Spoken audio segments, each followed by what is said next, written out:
Hello my dear students, welcome back. So in the last video I taught you about the Mendel's contrasting traits, or we can say Mendel's contrasting character. So we have seen that Mendel studied 7 pairs of contrasting traits. What is the meaning of contrasting traits? That I already discussed in the last video. That contrasting traits are such traits which are opposite to each other, means they will be similar in all the respects but they will differ in only one character. Okay, that is the meaning of the contrasting trait.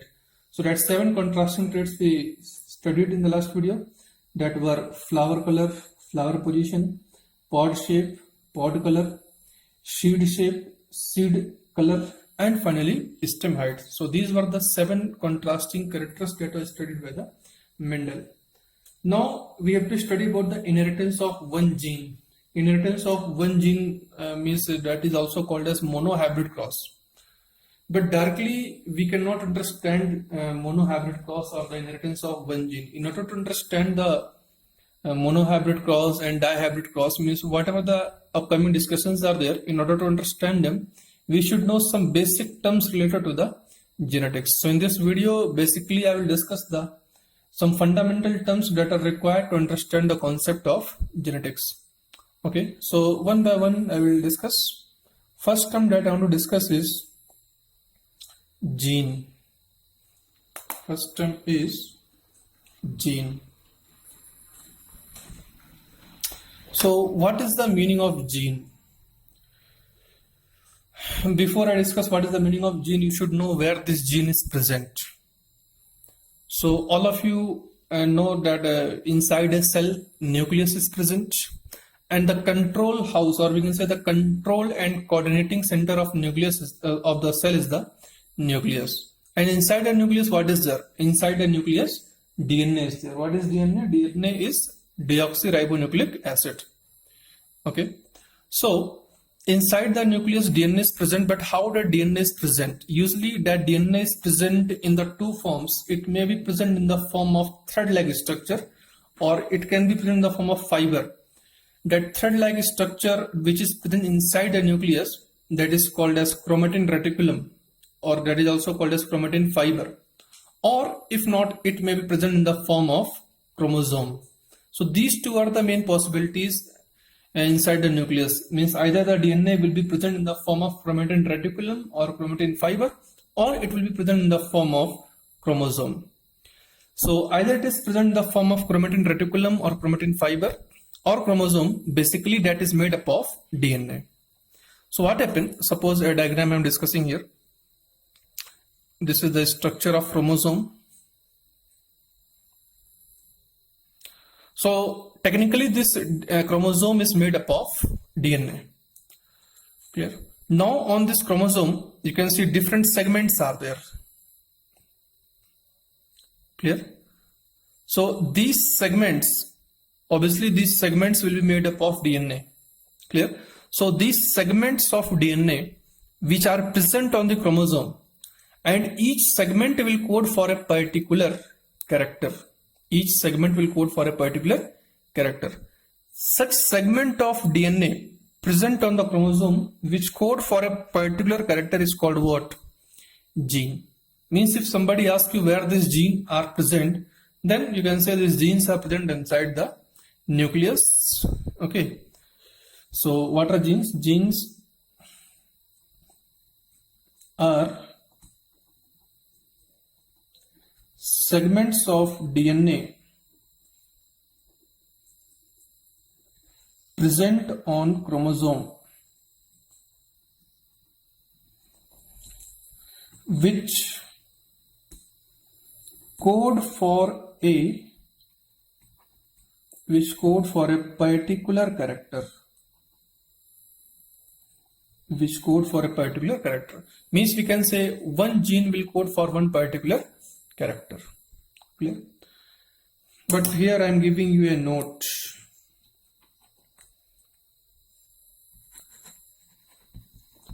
So you know that Mendel is regarded as the father of genetics, but during the Mendel's time this gene was not discovered. Okay, but he felt the presence of gene even though he could not see the genes, but he could feel the presence of such factors which are coding for some character. And that's why instead of gene, he used the term factor. Means we can say in terms of Mendel, the term gene will be replaced by factor. Clear? So Mendel used the term factor for gene. Okay, because during Mendel's time this gene was not discovered. That time only he felt the presence of some factors. That's why he called it factor. Now second term is allele. Second term is allele. So basically what are alleles? These alleles are alternative forms of gene. What happened? Mendel told that these factors are present in the form of pair. Means in other words we can say genes are present in form of pair. Clear? And these pairs may be contrasting in nature. These factors which are present in the form of pair, they may be contrasting in nature. And such genes which code for a pair of contrasting traits are called what? Alleles. So this is the meaning of that. So gene which code for a pair of contrasting traits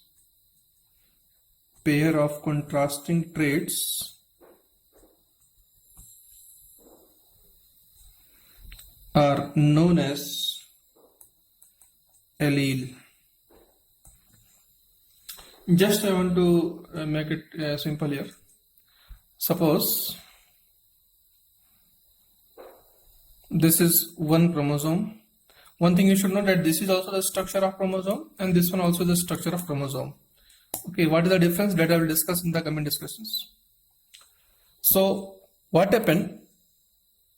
This not only the genes but chromosomes are also present in the form of pair. So this is one chromosome and this is its pair form. And at a certain distance from the center of this chromosome, the center is called a centromere. I think all of you know. So suppose at a certain distance from the centromere there is a gene which code for tallness, and that alphabet I am using as T. Clear? Then as this chromosome is the pair of this one, therefore at the same distance this will also code for the same character. That character is tallness. Means we can say stem height, we can say that general term we can use. That character is the stem height. So at a certain distance from the centromere there is a gene which codes for the stem height, and similarly here also from the same distance of the centromere this will also code for a character that also will be stem height. Here I have written capital T, here I am writing small t. Now these, you can see this one is the gene, this is also the gene, but when they are present in the form of contrasting pair, then that is called as what? Allele. So this is the basic difference. So that's why it is called as genes. Alleles are alternative forms of the gene. Clear? So they are the alternative forms of the gene. Clear? So gene is over, allele is over.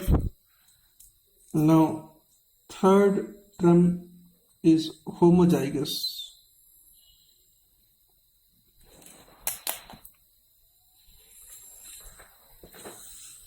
Homozygous. So just now I told you that these alleles are present in the form of, factors are present in the form of pairs, or we can say genes are present in the form of pairs. Now you can say these pairs may be similar. Suppose if it is capital T, means both are coding for the tallness, then they will be same. One more chance is there that both of them may code for dwarfness. So one thing you should know that in the genetics, for dominant character we use the capital alphabet. For dominant character we use the capital alphabet, and for the recessive character we use the small alphabet. Don't change the alphabet. Suppose for the tallness, we use the term as tallness is the dominant feature. Therefore, we use the term capital T. So for the dwarfness, don't use the term small d or capital D. Okay, because it will change the gene. So as these two are the, we can say, contrasting character of the stem height, therefore we use the same alphabet. So capital T is used for the tallness and small t is used for the dwarfness. Clear? So just now I discussed the two conditions, that the chances are there that both the genes may be similar, like here. Here also you can see small t, both the genes are similar. Means here you can say alleles are similar. Here also similar. Such condition, when both the alleles, or we can say when both the genes of an allele are similar, then that condition is called as what? Homozygous. Clear? When both the genes of an allele are similar. Example, you can write capital T, sorry, small t. Now what is fourth one? Heterozygous.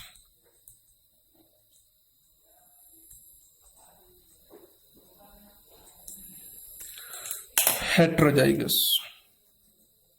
So what is the meaning of heterozygous? Just now I told you that genes are present in the form of pairs. So if they are similar, then they will be homozygous. Now one more possibility is that this one, capital T with a small t. So this is an example of what? Heterozygous. So when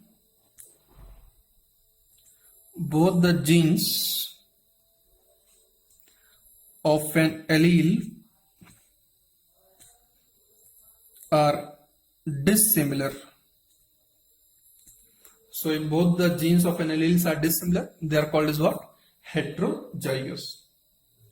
One thing I want to make it clear here also, that definition of dominant and recessive I am not telling you, that I will discuss in the law of dominance, but a general assumption I told you, the character which is most widely observed in the population, that character is assumed to be dominant, because dominant character is more common in the population, and that character which is very less visible in the population, then that is called as recessive, because its chances of occurrence is less. In only one particular condition it occurs. What is that particular condition? That also I will discuss in the coming videos. Clear? So gene is over, allele is over, homozygous is over, heterozygous is over. Clear? How sometimes we use the term homozygous dominant and homozygous recessive. So that also interesting. Homozygous, two conditions may be there, homozygous dominant and homozygous recessive. Actually this capital T, the plant which will have such combination of gene, that plant will be tall or dwarf. Obviously that plant will be tall. And tallness is a dominant feature.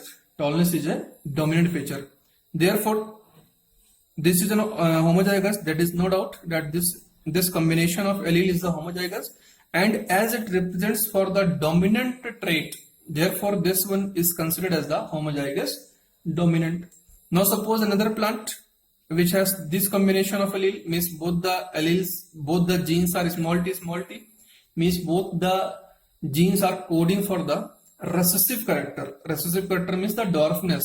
So this is also homozygous, but as it is coding for the recessive character, that's why this condition is called as what? Homozygous recessive. So you should know that in the case of homozygous, both the conditions are possible: homozygous dominant, this one, and homozygous recessive. Now, fifth term is genotype. So what is the meaning of genotype? You can see when we are writing the alleles, we write in the form of alphabets, and this alphabet represents the genetic constitution of the plant. Means the plant, whether it is dominant or, so means the plant will be have the genes for the dominant character, or it have the gene for the recessive character. Clear? So this the genetic setup of an organism is called as what? Genotype. So the genetic constitution the genetic constitution, or we can say the genetic setup of an organism is called genotype. That example also you can see like capital T, capital T. So this is the genotype because this is the genetic setup. Obviously this plant will be tall, but this plant will be tall because of the presence of these two genes, because both of them are coding for the tallness. So this is the genotype. Similarly, small t, this is also what? Genotype. Capital T, small t, this is the genetic setup. That's why it is called as what? Genotype. Now sixth term you should know, that is phenotype.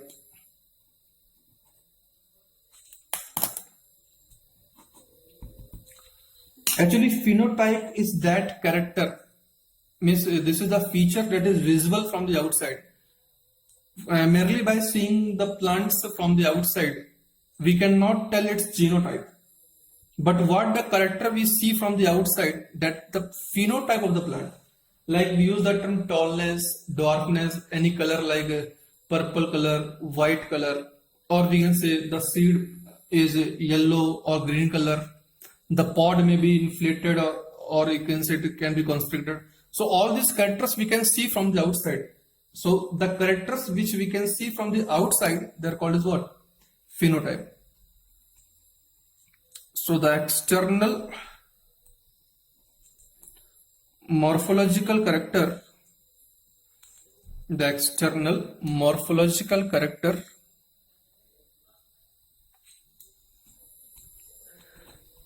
visible from outside is called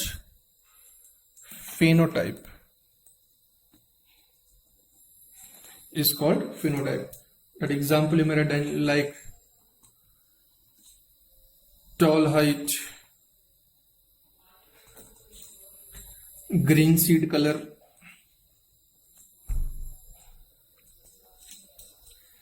inflated pod, violet color, violet flower. So you can see all these characters we can see from the outside. That's why such terms are called as what? Phenotype. Means we can see the character that we see from the outside, that is called as phenotype, and the genetic constitution that is present inside the nucleus, or we can say that is present inside the that is decided by the DNA, that is called as what? Genotype. Okay, so this is the meaning of genotype and the phenotype. Now last this one will be the seventh one, filial generation. You can write here first filial generation.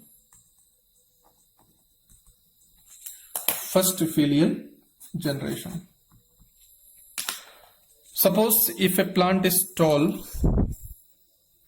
it is cross-pollinated with a dwarf plant.